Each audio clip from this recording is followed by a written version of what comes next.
dellu siwaat ci buum bi comme ça ñu waxtaanee actualité réew mi Saliou ma bàyyi la nga njëkk si loolu ndax tey bu leen le président Bassirou Diomaye Faye woowaatoon ndax di ngeen liggéey ci ay côté wala. Bon, la décision, bon, déjà, ça, c'est pas encore arrivé. Depuis, il y a encore un premier ministre, ou il y a un premier ministre qui s'appelle Ousmane Sonko. Et cette décision-là, bon, moi, je me suis prononcé parce qu'il y a déjà un bureau politique qui doit se réunir et il y a le secrétaire général qui détermine et donne les orientations du parti. Bouboba, il y aura des discussions qui seront faites et moi, je prendrai la meilleure décision pour le Sénégal, Inch'Allah. Inch'Allah. En tout cas, amna solo. Ça trouve juste que les partis structurels. Bon, ñu nuyu Abdoulaye la régie bu nekkee Abdoulaye jàppandi na bon en tout cas moom ñu wugul ci ligne bi su nekkee dellusiwaat na ci ligne bi rek ñu nuyu ko bu baax a baax. aca ma bàyyi la nga àddu ci le cas Madiambal Diagne d'ailleurs bi li yoon moo na nekk 3e fois boo xam ne dina jàkkaarloog juge bu Versailles bi la yoon verdict la ñuy xaar ba xam ndax dinañ ko extrader waaw wala lépp concernant dossier justice bi nga xam ne nii bàyyi na ko fii ci réew mi daal di dem fa nga xam ne nii moo di ca France sa jàngat ci son cas mais aussi lan ngay xaar ci la justice française ndax doxalin bi nga xam ne nii gis nga ko mën na aboutir ñu andiwaat ko fii la ci réew mi. Bon, tu sais, le cas du dossier de Madiambal, bon, c'est déjà une bataille judiciaire entre la France et le Sénégal, entre Madiambal Diagne et le Sénégal aussi. Bon, cas il y a beaucoup de choses qui c'est en faveur de Madiambal Diagne. So, il y a un fait majeur, il a sa grande importance sur la délibération. Ce qui s'est passé au niveau de la chaîne de Ndour, du fait que les gendarmes ou les policiers étaient rentrés aussi dans les locaux de TFM, nous avons en garde à vue. Donc, le réquisitoire de son avocat peut être orienté vers ça. D'ailleurs, aussi, beaucoup de son avocat l'ont déclaré que oui, Madiambal Diagne nous défendrait pour ça a été chaque fois une catastrophe ces deux faits-là. Parce que ces deux faits-là, ils ont une incidence majeure sur le dossier. Malheureusement, ce sont des faits qui sont là et qui ont été filmés.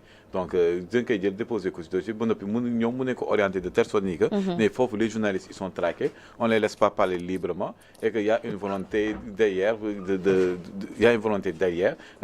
le museler. Donc, bon, on verra ce qui va se passer. Donc, vu que c'est demain, quelle va être la décision du juge par rapport à ce que mais son dossier déjà, il y a beaucoup de choses qui établies, mais c'est en sa faveur et ça lui permet d'avoir un dossier beaucoup plus corsé contre l'État du Sénégal malheureusement. Parce que dafa am ay actes yi nga xam ne même jaru ko woon. Un live bi nga xam ne da ngay dugg pour arrêter la vie loolu pour un État il y a d'autres mécanismes. maanaam am na lu gënoon a am importance que loolu noonu. am na sax yeneen mécanisme ba sax ñu yónni ay nit il y a d'autres mécanismes nga xam ne État bi mën na ko utiliser pour empêcher ça mais un live tamit lan moo tax ñu bëgg empêcher un live ba ñu déployer toutes ces forces là. Et toutes ces forces là non seulement am na benn aspect positif bi nga xam ne Madiambal daf koy utiliser contre l'État du Sénégal mais am na benn image négative bu État du Sénégal di envoyé à l'international. On va te dire ni que ñi doon xeex les procédures là yoo xam ne ñu xewoon ci Macky Sall ñu mën utiliser les mêmes méthodes et les mêmes procédures. Donc c'est paradoxal et c'est problématique à la fois. Donc on attend la décision du juge pour voir est-ce qu'il va accepter que le Sénégal jot ci Madiambal Diagne ou il va refuser ça. Donc bon, c'est une bataille judiciaire. Effectivement. Bataille judiciaire bi mais bataille judiciaire bi ndax mënuñu wax ne le Sénégal ci côté justice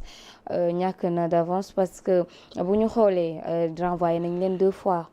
ci lépp ci ay défaut de dossier complet la première fois bi Sénégal yóbbuwuñu woon dossier yëpp deuxième fois am na lu ñu fàtte woon ci réew mi loolu sax ndax du ridiculiser suñu justice suñu magistrat yi en quelque sorte. nekkul ci seen faveur de. Ce n'est pas du tout en leur faveur. Ça montre sax parfois nii que y a un problème de rigueur. Parce que un dossier bi nga xam ne tu le pètes à l'international war nga au moins sax avoir un dossier complet avoir toutes les documentations toute la documentation ak pièces yëpp yi nga xam ne donc soxla. Donc après bon c'est une bataille judiciaire, le dossier peut être complet et que le juge tranche en faveur du Sénégal. Comme le dossier peut être complet, juge bi ne les éléments que vous fournissez là ne permettent pas de pouvoir l'extrader. Donc mu rejeter la décision. Donc il vaut mieux attendre là ba sa kii nu mu que juge bi prononcé wu que bu waa di ngay bëgg di jéem a prononcé wu parce que bon parfois c'est du registre de la voyance. bëgg naa ñu ñëw ci leneen aussi moo di ci génn bi mu génn réew mi Saliou ndax jàppoon nga ne moom Madiambal Diagne waroon na génn réew mi wala dafa waroon na tout simplement affronter li nga xam ne nii moo di son dossier. Bon la question bi mooy lan moo tax mu génn réew mi. Déjà bon.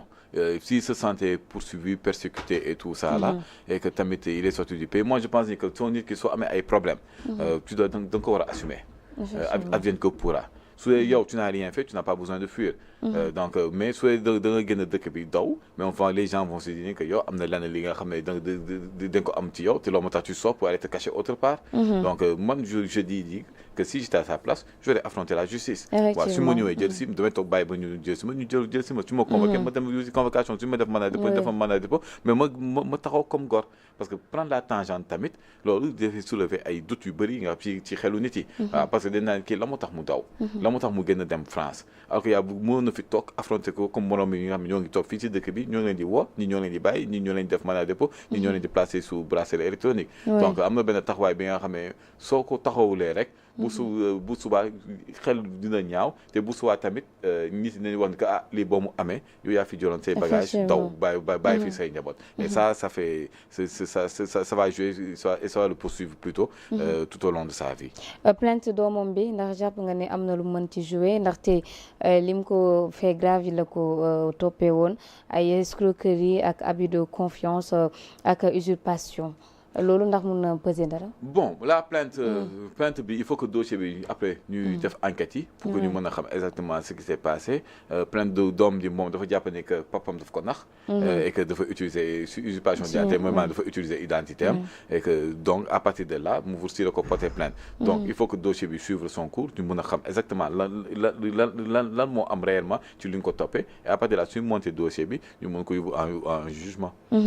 am na solo dinañ ci ñëwaat léegi la régie bu nekkee Abdoulaye moom yembadina ñu dugal ko ci direct bi wala voilà Abdoulaye Mbaye journaliste diaspora nuyu naa la bu baax a baax plaisir la en tout cas tous les jours dalal la ci kër gi bàyyi la wala tous les lundis ci kër gi bàyyi la nga nuyoog ñi lay teewlu.